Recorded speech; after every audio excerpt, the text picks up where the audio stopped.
So I'll never be in another public relationship. I was in multiple public relationships. That's not how I can. You're not on that. But No. never though, Joy. That's No, I can't. never. So there's a difference between a private relationship and a public relationship. Got you. So it's not that it's a secret. It does introduce a whole different element to your relationship that has nothing to do with the two of you. Right. And I'm a very public person and I share a lot about myself, but my private personal life to me is something that's really sacred. For sure. And so my official answer is always maybe I am, maybe I'm not. So, what happens when one of the world's biggest sports networks gets slammed with shocking allegations? You get a scandal that sounds more like a reality show than a workplace expose. A new lawsuit claims a toxic culture at Fox Sports, and the details are enough to make your jaw drop. From accusations of sexual harassment to claims of retaliation, this legal drama is pulling the curtain back on some of the network's biggest names, including Joy Taylor. But wait, there's more, because that leaked tape, it just took things from messy to full-blown chaos. Buckle up, folks, because this story is wilder than overtime in the Super Bowl.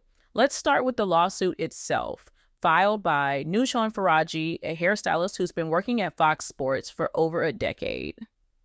According to Faraji, the environment wasn't just challenging, as some might politely call it. It was a total nightmare. Imagine coming to work ready to slay some celebrity hair, only to be hit with what sounds like a bad mix of reality TV drama and corporate horror. This case has all the makings of a scandalous docuseries, big names, explosive claims, and that infamous leaked tape. Stay tuned. This one's just getting started. I think the saddest part about this lawsuit against Joy Taylor and Fox Sports is that it's going to do significant damage, even if all of it is a lie. Obviously, this can be true in a lot of cases. For example, someone is falsely accused of stealing. If it turns out that they are in fact innocent, people might still look at them sideways, even though it's been proven they didn't do it. But you see, people have always been pretty skeptical of women in sports. There's always been a little bit of a questioning, a doubt as to their ability, their knowledge, their expertise, and that was already lingering in the background. And I think this lawsuit, even if it comes out that Joy Taylor never did this, it's not helping. Going back to my analogy about the falsely accused thief, right? It could have been a really, really upstanding citizen. No one thought anything badly about them. And then the accusation hits versus they were already considered shady. People were already looking at them sideways. And then the accusation hits. Even if they're proven to be innocent, you're still... Most of the posts I've seen today have been flooded with comments of people being like, nothing's proven yet, nothing's proven, she's innocent until proven guilty, which, kudos, we should all respect due process. But the damage is kind of done.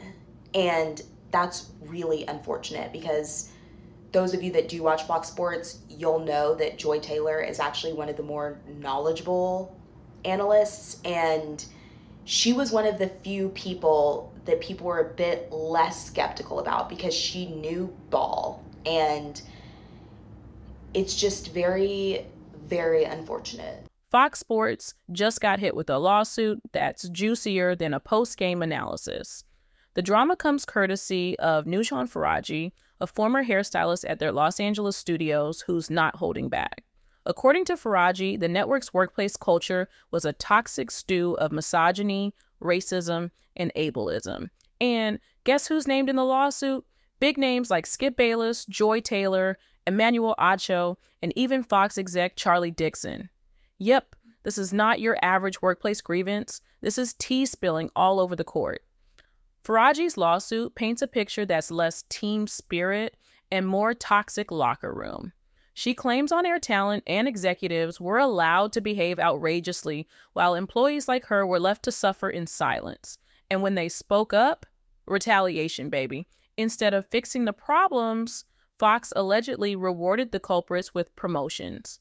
Talk about rewarding bad behavior. Wake up call, same time. How would I not know how hard it is to do the show I work on? You have to constantly reaffirm that you are good enough, that you belong there, and then always prove it. So I would just always say you gotta do twice the work to get half the opportunity. But that To me, the mentality I've always had on it is that's just gonna make me better. So that's why I'm excellent. Because I had to be. I couldn't be average. I couldn't be okay. I couldn't be late. I couldn't complain. I couldn't say no. Now I do. Right. But the real bombshell, Faraji's allegations against Skip Bayless. She says she cut his hair weekly for his show, and their chats were harmless until they weren't. According to her, Bayless started making unwanted advances. That's right. The king of hot takes might have been delivering some seriously creepy vibes off camera. With these allegations, the sports world is buzzing louder than a stadium on game day. According to the lawsuit, Skip Bayless allegedly took his grooming sessions with hairstylist Nuzhan Faraji a little too far. The suit claims Bayless found every excuse in the book to get handsy during their appointments. Picture this: lingering hugs after haircuts, full body presses that would make even a wrestling coach uncomfortable, but the awkwardness didn't stop there. Faraji alleges that Bayless graduated from uncomfortable hugs to cheek kisses, a move that left her squirming. To escape, she started pulling the classic mom card, citing her responsibilities as a mother or inventing other urgent obligations just to cut the session short. Unfortunately, it seems Skip didn't catch the drift. The lawsuit also claims Bayless complimented Faraji's figure inappropriately, allegedly calling her voluptuous, because nothing says professional like turning a simple haircut into an unsolicited commentary on someone's body. While Faraji was just trying to keep things professional, Bayless's alleged behavior took the whole personal touch thing to an uncomfortable extreme. Things were already uncomfortable for Nuzhan Faraji, but the situation got even worse due to her limited English skills, which often led to misunderstandings and made it difficult to speak up. Feeling trapped, she confided in a coworker about Skip Bayless's alleged behavior. Instead of support, Faraji claimed she was told to keep quiet because Bayless was too powerful at Fox Sports, and reporting him would likely be ignored. Yep, the advice boiled down to grin and bear it because apparently star power trumps basic decency. Faraji's nightmare didn't end there. In July 2021, she revealed her cancer diagnosis, hoping this might put a stop to Bayless's alleged advances. Spoiler alert, it didn't. According to the lawsuit, Bayless doubled down, outright telling her he wanted to be with her. Faraji, understandably panicked, tried to shut it down, reminding him there were cameras everywhere and making it clear she wanted no part of this mess. But Bayless allegedly cranked up the creep factor. Faraji claims he grabbed her hands, kissed them, and even offered her $1.5 million for sex. Yes, $1.5 million. A former hairstylist suing Fox, FS1, FS2, FS3, all the FSs. Skip Bayless decided that he wanted to offer this hairstylist $1.5 million for some cheeks. This has been going on for a long time. This wasn't like a one-off, you kind of bad, like, and 1.5. Ain't nobody Who that starts bad. there? For a hairdresser. That's your start for a hairdresser?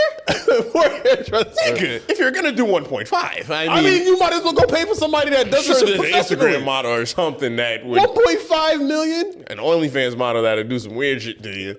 Shocked and terrified, Faraji made a quick excuse to leave the room, undoubtedly wondering if she'd wandered into a really bad soap opera instead of a sports network. Well, despite Faraji's repeated attempts to steer clear of Skip Bayless, she claims his alleged advances persisted right up until he left undisputed in 2024. The accusations paint a troubling picture of someone wielding their power and influence to pressure a colleague into an unwanted relationship. But this lawsuit isn't just targeting Bayless, it's pointing fingers at the entire culture at Fox Sports. According to Faraji, the workplace was less team spirit and more toxic swamp. For years, she claims mistreatment and misconduct ran rampant, with employees who dared to speak up not only ignored but actively punished. The alleged system seemed designed to discourage accountability, report bad behavior, and you'd face retaliation. Stay quiet, and the troublemakers, they'd allegedly get promotions, pay raises, and even more power. FS1 announced months and months ago that they were canceling Skip Bayless's show, and that makes me think that they've known about this lawsuit for a long, long time. Undisputed never dropped in ratings. Skip Bayless is a figure that everybody knows, and that was their biggest show on FS1. So why would they just drop the show and cancel it out of the blue or announce that it's going to be ending? That makes me think that they've known about the things that Skip Bayless has been doing and his skeletons in the closet for a long time, and that there's going to be a lot more skeletons falling out of that closet as time goes on. This lawsuit's going to be just the very first one against Skip Bayless. You're going to see more and more and more come because right now FS1's trying to cover up the tracks for Skip, but once they're done and they cancel his show, they're going to have no reason to fight for him anymore. It's like a twisted reality show where villains win the prize every time. To make matters worse, Faraji isn't just airing grievances about harassment, she's also accusing Fox Sports of straight-up wage theft. According to her, the network failed to pay minimum wages, overtime, and other benefits owed to employees. Basically, it sounds like every corner of this workplace was rigged to squeeze as much as possible out of its staff. In response, Fox Sports issued a carefully worded statement claiming they take these allegations very seriously. But to many, it's the PR equivalent of putting a Band-Aid on a sinking ship. And just when you thought things couldn't get darker, the lawsuit takes a sharp turn. Charlie Dixon, executive vice president of content at Fox Sports, is also accused of inappropriate behavior. Faraji claims that during Joy Taylor's birthday party in West Hollywood back in January 2017, Dixon approached her and got handsy. She says she tried to defuse the situation with a polite "no thank you," but Dixon allegedly didn't get the memo or chose to ignore it. Instead, he reportedly moved his hand lower, rubbed her body, and grabbed her butt. Faraji, mortified, had to fake an incoming call to escape the situation. As if that wasn't bad enough, Faraji says she later confided in Joy Taylor, hoping for some solidarity. Instead, Taylor allegedly told her to get over it and reminded her that both their jobs depended on Dixon. Taylor reportedly added that Dixon had the power to make or break their careers, making it clear that rocking the boat wasn't an option. Imagine being cornered like that, powerless to speak up without risking everything. And here's where things take a gut-wrenching turn. Faraji turned to someone she thought she could trust, hoping for a little support and understanding. Instead, she got the verbal equivalent of a shrug. It's a sad reminder of how toxic workplaces can silence even the best of allies, forcing people to tiptoe around bad behavior to protect their own necks. But Faraji didn't stop there. According to the lawsuit, she also confided in another friend who, while staying anonymous, didn't seem the least bit surprised. "Oh, Dixon, he's disgusting," the friend allegedly said, casually blaming the toxic culture at Fox Sports like it was just another Tuesday. Here's the kicker, though. Rather than encouraging Faraji to speak up, this friend gave her the classic survival advice for working in a toxic environment. Stay quiet if you want to keep your job. And for Faraji, who was trying to support her son, the stakes couldn't have been higher. It's the kind of workplace wisdom that's as bitter as it is familiar. Keep your head down, endure the nonsense, and hope the next paycheck arrives without more drama. And just when you thought it couldn't get any worse, it does. There are things about being pretty that give you massive advantages in life. Mm-hmm. There is also, simultaneously, a very dark side to being considered beautiful. Yeah. The experience of walking in a room and immediately no one taking you seriously because they see your appearance and like, oh, this is the looker. Like this one's here for aesthetics. Like we don't have to worry about what she has to say or what she thinks or her input. Or she probably doesn't have any experience in the space because clearly they only hired her because of tits or whatever. Like that's one thing. Yeah. Which people may not think is that bad. How about everyone trying to fuck you all the time? Yeah. So you can't get any business done because everyone assumes that the reason that you're talking to them is because you have finally made it. You've finally been chosen by me. Yeah. When in fact, like, I just need you to collaborate on this Right. project with me. I actually don't want to sleep with you at all. Yeah. And then if you don't want to sleep with them, then they're mad at you because they got it in their head that the reason that they're talking to them Totally. is because you're a beautiful woman and this is what you're here for, is to Yeah. For sure. receive dick. So there are a lot of things, and it's a very complicated experience. I'd say that with the knowledge that there are a lot of things that come with being pretty. And there will be people that watch us and say, you're not that pretty, bitch. Mhm. Which is fine. I am. But it's fine. Like, I don't have to be beautiful to everyone. Like, there's enough of a contingent that I know that it's okay. I'm going to be all right. Yeah. But there is definitely a yin and a yang to the experience. In 2023, an anonymous television host allegedly told Faraji that her contract with Fox wouldn't be renewed unless she slept with Charlie Dixon. Yes, you read that right. Apparently, Dixon wasn't just dabbling in harassment. He was running a full-blown quid pro quo operation. The host also claimed that other women at the network had faced similar demands from Dixon, suggesting a long-standing pattern of unchecked behavior. According to Faraji's lawsuit, Fox Sports either knew or should have known about Dixon's alleged antics, but chose to do nothing. The complaint argues that Fox is liable for allowing an environment where Dixon could misuse his power without repercussions, leaving employees like Faraji to deal with the aftermath alone. Basically, it paints a picture of a workplace where the people in power could do whatever they wanted while everyone else was left playing a game of survive the fallout. But wait, it gets messier. The lawsuit also drags Joy Taylor into the spotlight, accusing her of having a sexual relationship with Dixon to secure her spot on Undisputed. And here's the kicker. Both Taylor and Dixon were allegedly married at the time. Fox Sports, where the drama isn't just on the screen, folks. According to Faraji, Joy Taylor has slept her way to the top. This is alleged. Joy Taylor was a married woman who started off as a bartender, and she would work there part-time. This is in the complaint. She did work on 2 shows, Undisputed and Speaks. I watched her before on another show with the other guy. I didn't watch her on those shows, but anyway. But Faraji would hang out with Joy outside of work. They would go get drinks. A gentleman by the name of Charlie Dixon would join them. Come to find out, Charlie Dixon is the executive VP of content there. And so when she said something to Joy about it, like, oh, I seen the guy that we go to dinner with, she's like, shh, he's married and he's executive, be quiet. So long story short, she claims that she was groped at a birthday party of Joy's by Charlie Dixon, and she went to Joy about it, and Joy said, get over it. He controls our jobs. Be quiet. She also accused Skip Bayless of offering her $1.5 million to do the grown-up. Faraji also is saying that Joy had a relationship with her co-host, Emmanuel Acho, that's how you say his name, and that when she confronted her about, like, sleeping with the VP and her co-host, she says that Joy said, well, if it doesn't go my way, basically, I will scream, me too, if you know what I mean. Like, she's gonna say, well, he forced himself upon me, allegedly. Now, some people are saying, why was Joy even mentioned in this lawsuit?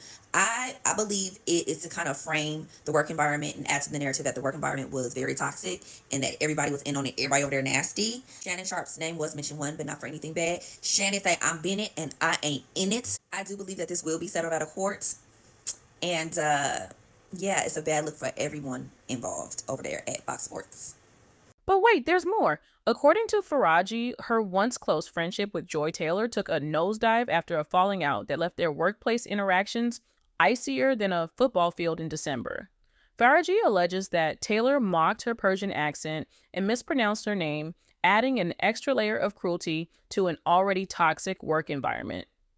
Imagine clocking in every day to not only navigate workplace politics, but also endure playground-level mockery from someone you once considered a friend. Talk about unprofessional and downright mean, but the drama didn't end there. The lawsuit also accuses Taylor of leveraging her relationships to climb the career ladder. Specifically, Faraji claims that in 2020, when Taylor was eyeing a spot on Speak for Yourself, she allegedly became romantically involved with both Charlie Dixon and Emmanuel Acho at the same time. Yep, she was apparently doubling down on workplace entanglements. Faraji says she was so alarmed by this that she even tried to warn Taylor. According to the complaint, Faraji told her that Dixon, being a high-powered exec, might not take kindly to finding out she was involved with someone else at the network. But instead of heeding the warning, Taylor allegedly brushed it off as if workplace love triangles were just another Tuesday. Now, here's where things take an ironic twist. Long before these allegations surfaced, Joy Taylor was out here publicly sharing her thoughts on what she looks for in a man. Spoiler alert, it doesn't exactly vibe with the behavior she's now being accused of.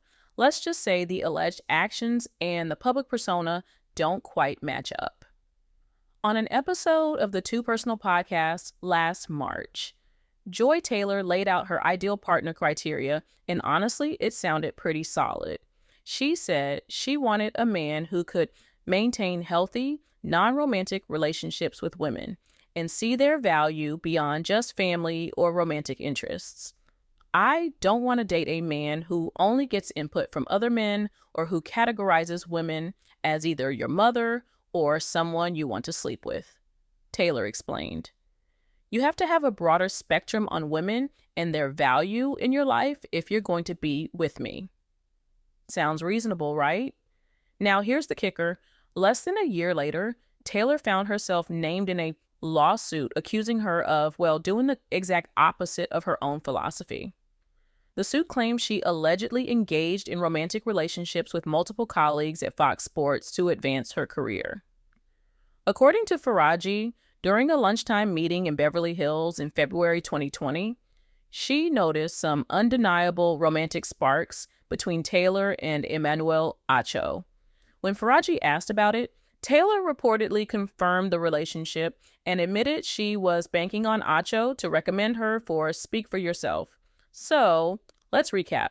Taylor, who publicly championed valuing women for more than their romantic roles, allegedly leaned on office romances to climb the corporate ladder. It's one thing to have high standards for a partner, but it's another to fall short of those same standards in the workplace. And here's where the drama kicks into overdrive. Faraji claims Taylor shrugged off her concern, saying she wasn't worried because she had enough power of her own now. According to the lawsuit, Taylor even hinted at a plan to accuse Dixon of misconduct once he was no longer useful to her career. If true, these allegations not only expose some toxic power dynamics at Fox Sports, but also leave a big question mark over Taylor's ethical boundaries. But this whole Joy Taylor situation, where she allegedly slept her way to the top, it just got spicier. After days of radio silence following the bombshell lawsuit filed by Nushan Faraji, Taylor has finally reemerged on social media. That's right, she's back. Folks, her first post since being named in the lawsuit has people buzzing, and not just because she hit post after all the drama. The timing has raised some serious eyebrows. Is this her way of saying, "I'm unbothered, darling"? Or is it a clever attempt to redirect attention from the legal mess swirling around her? But this whole Joy Taylor situation, where she allegedly slept her way to the top, it just got spicier. After days of radio silence following the bombshell lawsuit filed by Nushan Faraji, Taylor has finally reemerged on social media. That's right, she's back, folks. Her first post since being named in the lawsuit has people buzzing, and not just because she hit post after all the drama. The timing has raised some serious eyebrows. Is this her way of saying, "I'm unbothered, darling"? Or is it a clever attempt to redirect attention from the legal mess swirling around her? Well, Taylor's return to work could easily be seen as her attempt to take back the reins of her narrative. Showing up alongside her co-host and sticking to her usual routine sends a loud and clear message. Allegations? What allegations? She's not letting the drama slow her down, at least not publicly. But hold up. Things got even juicier when Speak for Yourself viewers noticed that Emmanuel Acho was conspicuously absent from the same show. Now that's a plot twist. Is he lying low to dodge the heat? Or are things awkward between them after the lawsuit exposed their alleged relationship? Either way, it's giving off some serious tension in the air vibes. As for Taylor's social media comeback, the timing feels a little too perfect. Sure, her posts and show appearances scream confidence, but let's not forget, those allegations are still looming like a bad replay you can't skip. The lawsuit paints Taylor and Otto as entangled in more ways than one, so her decision to jump back into the spotlight might feel like a power move, but it's hard not to see it as strategic damage control in that upbeat Instagram post. Some might call it tone deaf, considering the gravity of the claims. But hey, Taylor knows her brand is built on public perception, and maybe this is her way of saying still standing, unbothered, and booked. This whole saga is wild, and it leaves us with plenty to chew on. Is Taylor's return a bold show of confidence or just PR gymnastics? And what about this lawsuit? How much damage will it do to her career and Fox Sports' reputation? One thing's for sure, the story's far from over. Share your thoughts below, smash that like button, and don't forget to subscribe for the next round of jaw-dropping updates.